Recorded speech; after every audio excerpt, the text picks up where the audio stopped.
Hi guys, welcome to J-Dog Choppers. Just doing a quick video on one of the upgrades which I'm doing at the minute on the front indicators of my Breakout. Just purchased these micro LED front indicators from Thunderbike Germany, which I'm having a go at fitting. It's all going well.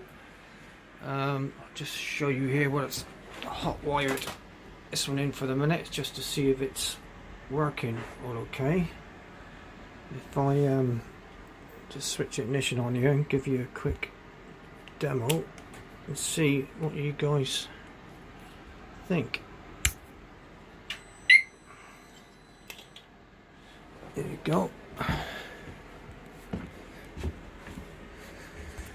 This is the look of the standard front indicator.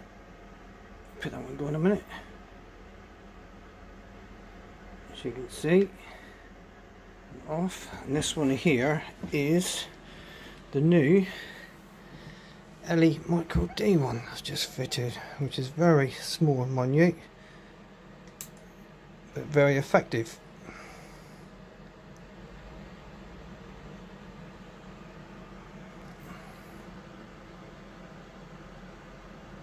So there we have it. Just gotta finish the job.